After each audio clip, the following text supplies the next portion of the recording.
Send it to me, Rachel. Hello, babies, and welcome back to my channel. I'm David, you're David, we're all David, and welcome back to Dismantling Hate, my series here on YouTube, where we look at some homophobia, transphobia, xenophobia, emotional manipulation, attraction marketing, pyramid schemes, all the things that you can find out in the world that are taking advantage of vulnerable people, and today is no exception. So we are going to look at a YouTube creator called Matt Walsh, and the title of the video we are going to be reacting to is called Drag Queens Are Infiltrating the Church. Well, it's nostalgia, but it's nostalgia based on trauma. Now, babies, before we get started here, I have two disclaimers. Number one, please do not go to any of the creators' profiles that I choose to feature here on this channel. We do not have Michelle Obama's arms, but we do need her attitude, because when they go low, we go high. Well, that's very nice of you to say, David. So please don't perpetuate this culture of hate that we are working so tirelessly to dismantle, not only on this channel, but out in the world. Number two, if you like the sound of my voice, make sure to subscribe to the channel.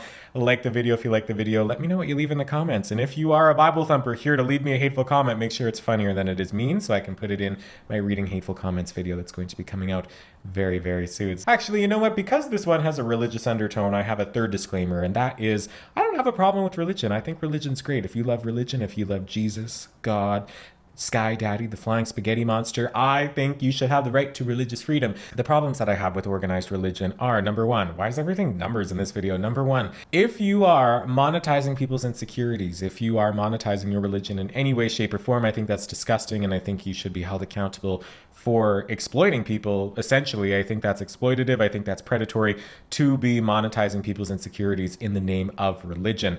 Number two, a lot of living a good, positive life in the world is your sense of community and your sense of morals. And I think religion can do a lot in terms of building a community and having people feel like they're connected to other human beings, which is very important in order for you to feel happy with your life. So in terms of that, I think being religious and being affiliated with religious groups is a good thing. However, when you are using your religious beliefs to project the behavior that you think is acceptable onto another human being, whether they participate in the same religion or not, I think is disgusting. It's exploitative. I don't know, what did I say before? Just because you think Sky Daddy exists doesn't mean that Betty Sue shouldn't be able to go terminate her pregnancy. Abortion is healthcare. Say it louder for the people in the back. And if you don't agree with me, I would say that's okay, but it's not okay. It's okay that you don't agree with me, but it's not okay that you don't think healthcare should be accessible for everyone. Bow! Okay, now that that's out of the way, we're gonna get into whoever the hell, doesn't matter, why drag queens are infiltrating the church. I am not a religious person, as you can probably have guessed so far, but I am, however, a drag queen, and I would not step foot in a church, in drag or out of drag. So I am particularly positioned to have this conversation with you. So let's see what's going on here. My What is a Woman college tour continues this week. I'll be screening. What is a woman college tour? What is a woman? Yeah, it's already off to a great start. I can feel the TERF territory. If you don't know, a TERF is a trans exclusionary radical feminist, and that's, well, no, I don't know if this man fits in that category. We're only 3 seconds in. Okay, deep breath. We'll do this together. Hold my hand. Film at the University of Central Florida tonight, and then moving on to the University of Houston. Now, the Houston event is apparently already creating serious tension on campus, as the Houston ABC affiliate reports. Watch. Clash of ideas could reach a boiling point Thursday at the University of Houston. Controversial conservative Matt Walsh is speaking and showing his new movie. Some in the trans community believe the film is an attack on them. Because of this, they're planning their very own event. But as ABC 13's Nick Notario discovered, it's one conservative group welcomes. A lot of eyes will be on this U of H building Thursday night. Inside, a speaker brought by a conservative student group will showcase a new film. We believe as college students on a college campus that view is the minority. We believe that a majority of students do believe in genders, do believe in the difference between man and woman. Outside, a protest is expected to take place. This is, in my opinion, not a freedom of speech issue, but rather a hate speech and a safety issue. Yeah, exactly. I would agree with that person as well. Also, how is this drag queens infiltrating the church? This isn't talking about that at all. The conservative nonsense of like, we believe in the difference of man and woman. Like, yeah, there are differences. What? I think it's just weaponized incompetence at this point. Let's keep going. By some in the trans community is the topic of the speaker Matt Walsh's movie. It's called What is a Woman? Walsh says it's a look at the gender ideology movement. Trans activists say it's a film that attacks them and others who perform gender reaffirming procedures. Eden Rose Torres, who's a trans woman, worries this film could generate anger towards her community. I'm going to be extremely worried about the students of University of Houston, the students and the faculty. They do not deserve to feel this unsafe and be put at this much risk. Now, I just want to clarify that when I have described the film as a bombshell documentary, I didn't mean it literally. So you're not going to be in any physical danger whatsoever, I promise. Yeah, you actually don't know that because you spreading this anti-trans rhetoric does in fact put trans folks at risk of physical violence from people who take it out on them because they watch films like yours. I haven't seen this film, I don't know, but if it is anti-trans and if it's harping on the biological differences between like the chromosomal differences between man and woman and all of that kind of like anti-trans nonsense that I would assume this man to be a part of, I don't actually know, but you would be putting people at risk there for sure. Also, when I say that audiences have been blown away and left stunned by the movie. It's like it's a distinction without a difference. What do you actually have to say here other than playing on the semantics of what that woman just said? You don't, like, give me something real. Which is true. These are also not meant to be taken as actual physical descriptions of their reactions. These are metaphors. And hopefully that will put your mind at ease. Like, it's just... The fact that that's not the source of the confusion here. As we've covered, when they say unsafe, they mean that their understanding of the world and of themselves is vulnerable when it's made to confront contrary viewpoints. So they say unsafe, but they mean... But can your contrary viewpoint argue somebody's existence? I don't think so. I don't think you are allowed to have a contrary viewpoint against somebody's existence. And that's what a lot of this stuff purports. So... no, it's not free speech to argue somebody's existence. That's called discrimination. Destabilize. Their conception of reality is fragile. It's perched precariously at the top of a stack of wholly unsupported and arbitrary assertions and presuppositions. They're terrified of anything that threatens to knock the whole tower over. That's what they mean. Now, there's something perhaps ironic about this crippling fear on the left, given that the left's great project is to itself destabilize and destroy, knocking over whatever it can topple. So if we're not knocking over the patriarchy is absolutely a goal of mine personally, and I don't know if I would necessarily assign myself as somebody who is on the left. I definitely assign myself as somebody who is on the side of humanity and the equal rights and the equal rights of everybody in the world, no matter their gender expression. And I definitely support a diverse gender expression and breaking down our idealization of gender roles and the patriarchy and how that inherently harms men as well as women. Yeah, it's not... And that's a reason, that's a huge reason of why I'm having these conversations with all of you online. It's not only my personal practice, because these are conversations that I'm interested in having on stages with people like this in opposition to harmful rhetoric, but I'm also here to get more comfortable with myself talking about these things, because it can be very hard to stay regulated when you're confronting hateful rhetoric like this in real life. So I'm sitting here practicing this with you in real time. So I hope that can come off a little bit with you, because if you are a lefty who's losing it and flying off the handle, then these people can just assign you to a fragile ideology that sits atop all of these unfounded claims. And it's just this intense fear that anybody's going to disagree with you. I'm like, no, you can disagree. But like I said before, you can't disagree with my existence.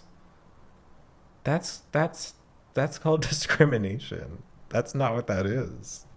Well, we go elsewhere in Florida to Allendale Methodist Church in St. Petersburg, which recently played host to a drag queen during Sunday services. And this video has gone viral. The drag queen goes by the stage name Pentecost, obviously a sacrilegious play on the sacred Christian holiday of Pentecost. Hilarious. Love that. But his real name is Isaac Simmons, and he's a candidate for ordination in the United Methodist Church. He's an associate pastor. Stop saying he. Well, I mean, maybe that's okay for that person.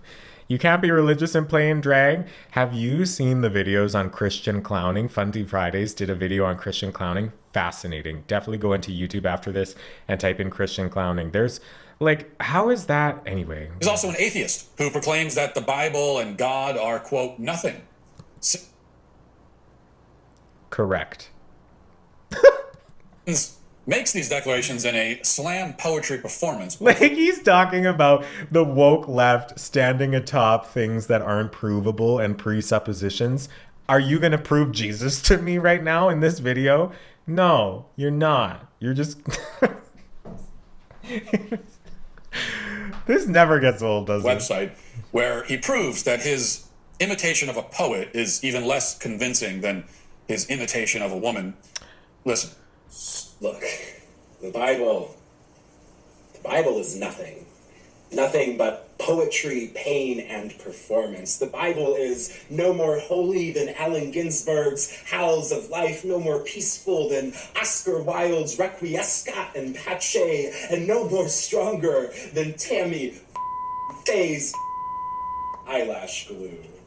God himself is no more tangible than the cacophony of invisible butterflies floating in new lovers' stomachs, yearning to be set free from the bondage of past harm and the locks of rightful mistrust. God himself is nothing. As somebody who has a drama degree, this is giving me flashbacks specifically with the concrete wall, slam poetry in front of a concrete wall from a man with a cardigan on. God. That brings me back to my youth. Yeah, I don't say I would disagree with any of this so far. Yeah, let's keep going. But if she were, I love that we are assigning they, them, and she, her pronouns to God, and I live, laugh, love that. Would be, yes, creaming her way down the runways of Paris and Montreal, strutting on that tightrope pulled taut between absurdity and opulence, balancing between too much and never enough. So he's gay. That's all I got from that. And even that's a generalization. He may not be gay. He's feminine. He's feminine. I don't know his pronouns. I can say that because I talk probably pretty much exactly like that person just did. There's a lot of cheap blasphemy going on there, but let us not allow the... To be using blasphemy in a legitimate, earnest sense is so funny. Medical nonsense to distract us from the fact that the poetry, judged on its own merits, is extremely bad. Not only is he blasphemous, but also his poetry was shit.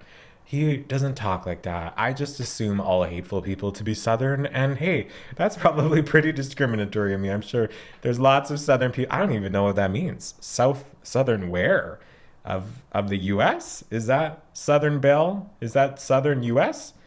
I don't know. I'm from Canada. Than the cacophony of butterflies floating in new lovers' stomachs, yearning to be set free. This is the kind of line that a student in a community college creative writing class might come up with. That's the vibe that whole thing just gave me, though. So I think he's right with that. Hopefully be expelled for right on the spot. It's cliche upon cliche. If I were to utilize my own poetic metaphor, I would say that this guy has the intellectual depth of an inflatable kiddie pool tinted with urine and pockmarked with dead beetles and horseflies floating on the surface. Okay, but if there's bad poetry and now he's like urine-colored dead beetles, he's basically... This is the ad hominem fallacy, right? Where you're attacking somebody's personal character or their ability versus actually what their argument is. And that's definitely a strategy that's used by people who don't actually have any argument against what is actually said. They need to resort to tearing down the actual person instead.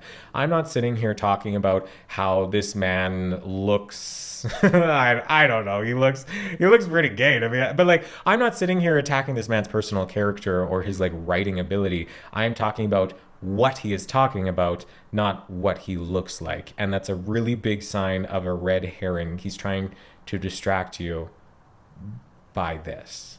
He's trying to distract you instead of actually arguing what was actually said in the video. That is, of course, to say, other than that drama poetry man saying that the Bible is nothing, I don't know what that has to do with this. Where's the drag queen in the church? This whole video is supposed to be about that. Not be Shakespearean either, but at least it's a little bit more descriptive. In any case, Isaac Simmons, the atheist drag queen pastor, showed up to perform at a fake church in Florida a few days ago. So it's not even a real... Oh, it's a real church. He's just calling it a fake church. 2 young girls were brought up on the satanic altar to be used as props for this display. And then this conversation unfolded. Do either of you have any questions for Miss Pentecost? I like your accent. Oh, thank you. Yeah, you like her eyeshadow. That's great. Yeah. Yeah, maybe she'll let you borrow it when you're older, when you're allowed to wear makeup. Yeah. Of course. Yeah. Well, one of the things I think is great about Miss Again, this idea of being able to wear makeup, and I don't want to say this of like, it's interesting because I would definitely, like, if we're picking sides here, I would be on the side of the drag queen church. Obviously, I think that's great, and I feel like I've seen clips of this church before, and I'm of the opinion it's as real as any of the other Bible thumpers out there. It makes no difference of whether you have a drag queen in there or not, but ultimately being able this idea of like girls are only allowed to wear makeup up to a certain point is really participating in the infantilization of young women and girls. And it's that same thing of like, you can't be wearing shorts that are too revealing or spaghetti straps because men are unpredictable and men view you as a resource and you'll be put into danger because men aren't held accountable for their own actions, and we can't risk you looking older than you are or being taken advantage of. And it all perpetuates this idea of sexism, and that's harmful for women and girls as well. Makeup on your face should not signify anything to you other than the fact that you have makeup on your face.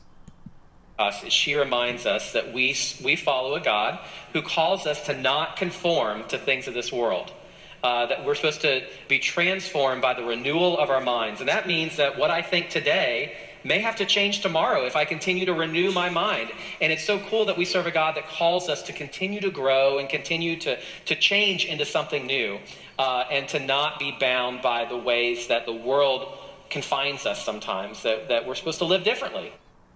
Yeah, I think that's great. The wording there was a little bit...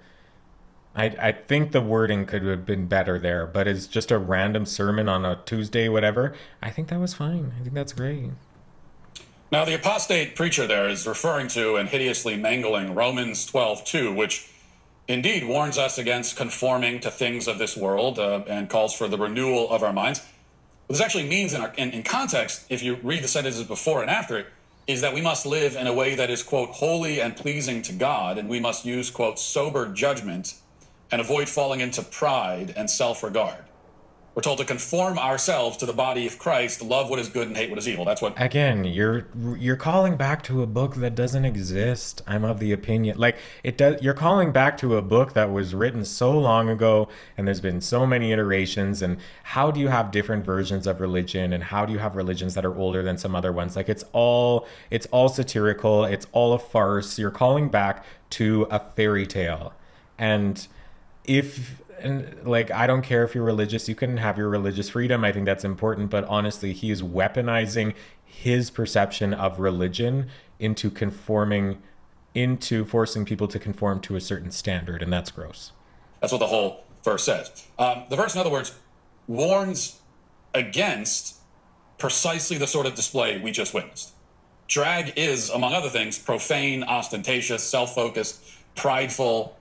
Ostentatious I would give to you, but it's not any of those other things. It's this person I would guess is that uncomfortable with femininity, that's the problem here, and that it's impersonating women, and that, like, yeah, it's not any of those things. Absurd. It is anything but the product of humility and sober judgment. Hey, yeah, it is. Why can't... Honestly, why does drag... I'll never understand this. And this is what I'm interested in having these conversations. Why is this man so pressed that drag exists? I don't get it. Why do you think people, like... Is it just the femininity of it all? Is it queer people in general? I'd be interested to know if this man, like, just hates queer people as well as drag performers. The opposite of the verse that the pastor uses to defend it.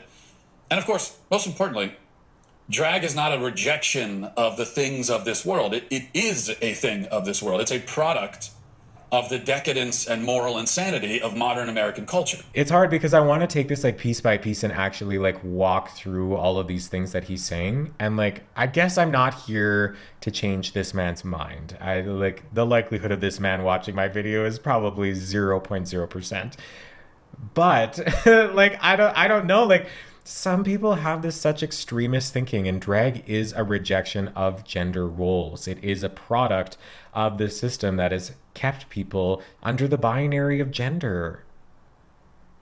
It is a rejection of gender ideals, of which the Bible, I don't even think the Bible talks about the gender binary or any enforcement thereafter. It's all of these Bible thumpers. I keep saying Bible thumpers. I like it. It's hard to think of something that's more of the world than that. It's also a trend and a marketing gimmick. It is. Yeah, you know what it is? RuPaul's Drag Race has definitely started the marketing and the monetization of drag. I think it's definitely, he's not completely wrong there, but in the same way that publishing outlandish shit like this online is as well. He's kind of engaging in the same thing. So all of the things that Romans chapter 12 tells us to. Would he have a platform if drag and trans people didn't exist? He wouldn't have anybody to be hateful towards, so he should be thankful for these people.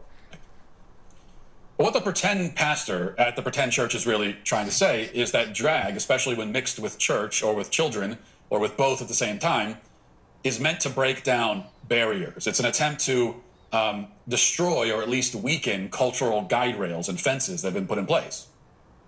And that is certainly true. Gross. This is all the left does, after all. Except that the barriers the left breaks down are barriers of basic human decency, of intellectual and moral coherence.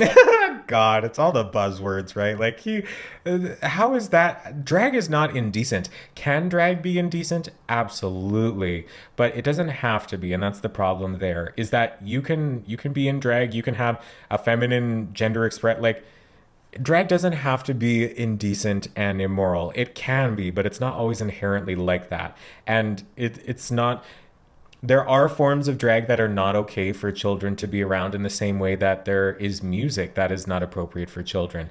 There is drag that is appropriate for children in the same way that some music is appropriate for children. You wouldn't let your kids watch a horror movie. Well, maybe you would, but you probably wouldn't let your kids watch like an 18+ slasher horror movie. So you probably shouldn't bring them to the 18+ drag show. But in the same vein, you would show them a rated G Disney movie. So like, you would, if you would show your kids like a G-rated Disney movie, how is that any different from like a G-rated drag show? We think of like the princess parties and like Disneyland and stuff, and people dressed up in like these princess outfits.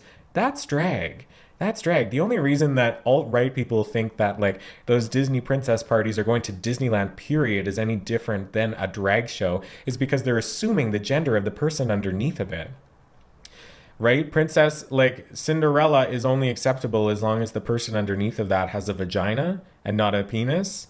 That is what says perversion to me, of you trying to assess what genitals somebody has to decide whether you're going to be kind and accepting to that human being. That is what says perversion and immoral indecency to me. You go to Disneyland and it's no different. If princess parties are okay for children, then drag parties are okay for children if they are appropriate. If it's not sexual or things like that. Like it's the same thing. It's queer people that this person has a problem with. It's a diverse gender expression that this person has a problem with. And that's not a difference of reality. That is delusion and that is discrimination. Objective truth. It's not an objective truth. That's the problem. It silences the voice of tradition, tears down all that was built by our ancestors. Oh God, all that was built by our ancestors. Honestly, so thankful for our ancestors. Thank you so much for everything you did for me. I am able to exist in the world because of those who came before me. Honestly, truly appreciate that. What the fuck? We also live in an end-of-stage capitalism hellscape that our ancestors got us to. So we can have respect for them, but some of the things that they have created and a lot of the structures that they have upheld over the years are incredibly harmful. So and also when anybody ever says tradition in an earnest way, red flag, run for the hills. Run for your butter churner because tradition is a red flag. Was built by our ancestors. Therefore, it must be bad, they reason. That's what drag is about. It's what gender ideology is about. It's what critical race theory is about.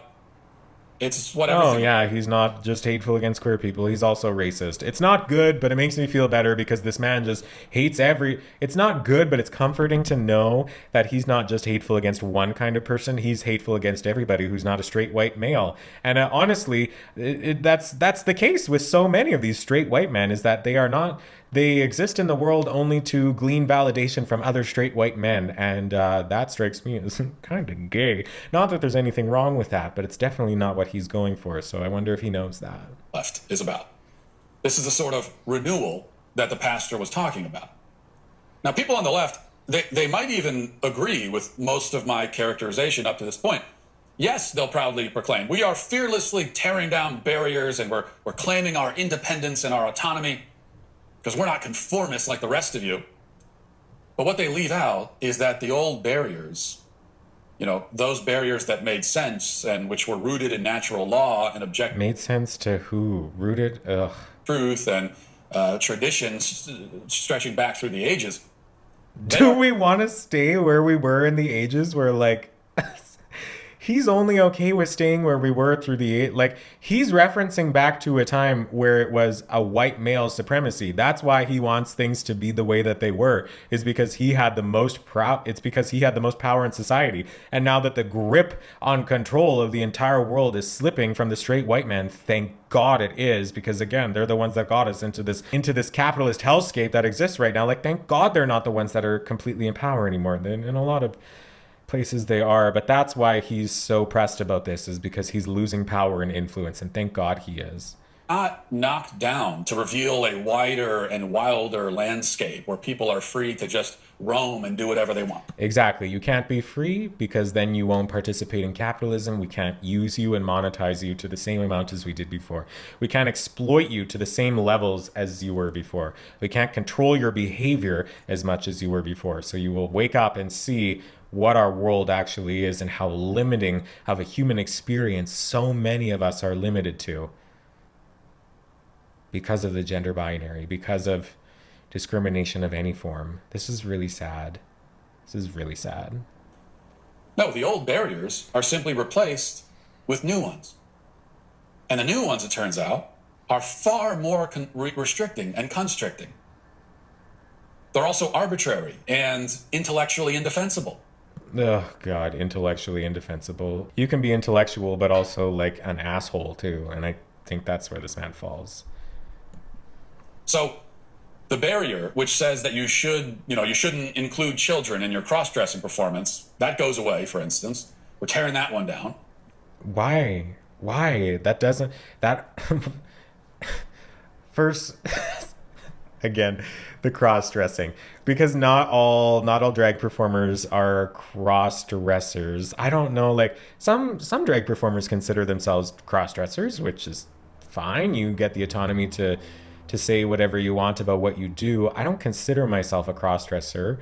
I don't consider myself a cross-dresser because I'm a non-binary person. So I just put on clothes. Again, it's this very limited idea of gender, of like, there's only a male and a female. There's a man and a woman, and you can't wear anything else. Like, it's calling back to the time. Like, there were times in our world where you had to be wearing at least 5 articles of clothing from your assigned gender expression, or you would be put in jail.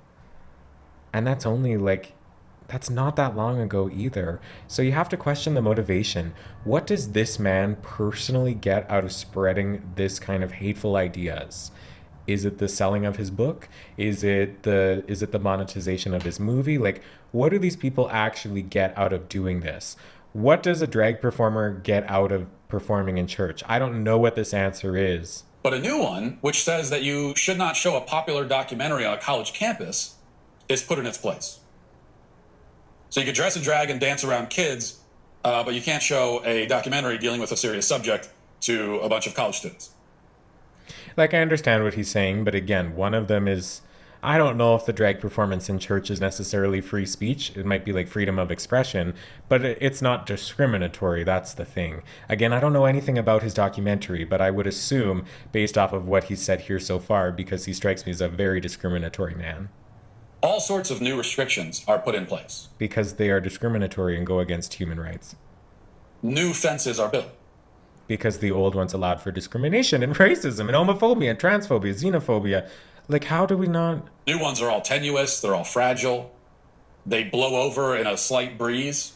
They may be fragile and they may blow over, but a part of this is strengthening these fences.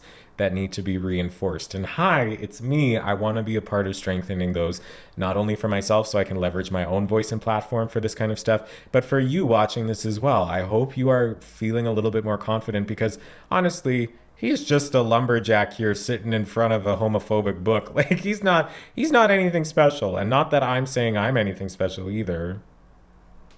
But like, we don't know him, we don't care about him. He just serves it as a greater example. And I think a lot of people exist out there like him, but he's not scary. He's not. He's misinformed. He's hateful.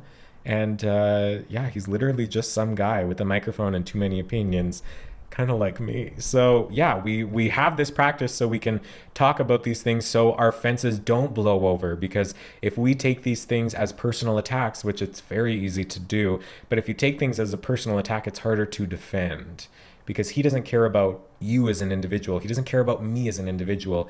He cares about being discriminatory to an entire group of people. So if you can conceptualize him being hateful to not only just you in one moment, you can take it a little less personal, and that's easy to disengage that personal feeling and that personal response when somebody's being hateful. So it's easy to stay composed and not have our fence blow over in the slightest breeze. Because as a society, we are still practicing advocating for ourselves as queer people. It's still new territory, especially with trans people in the last few years. Like, a lot of us don't have the language in order to defend ourselves against nonsense like this. So that's why we're here. That's why we're here. And I'm glad that you're here. So thank you. And whenever they do, a million screaming harpies will burst into tears, claiming that if we exactly. It just, we can't be the lefties who are losing it. We need to be calm, cool, and collected, kind of like me. I'm even in blue. Ooh.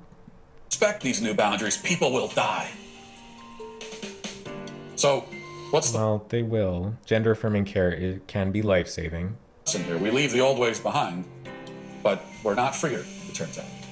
Far from it. Well, I hope you enjoyed that clip from Matt Walsh Show. If you did... I really didn't. Okay, babies, we're going to leave it there. Well, that was another impossible watch. So, babies, thanks for spending this time with me here. This one was definitely not as comedic. This one was heavy. The hatefulness was jumping right off the screen. So thanks for spending this time with me. I hope that you learned something. Hopefully you were entertained here as well, but I want to thank you for continuing to have these conversations with me here. And if you are somebody who doesn't agree with me in a lot of these things, I'm glad that you're still here and got to the end of this video.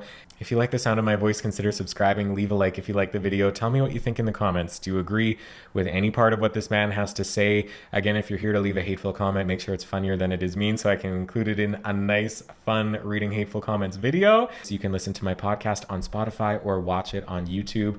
See the playlist for all the other Dismantling Hate videos that I have here on my channel. I appreciate you so much for spending this time with me here yet again on this episode of Dismantling Hate. I love you, babes, and until next time, goodbye.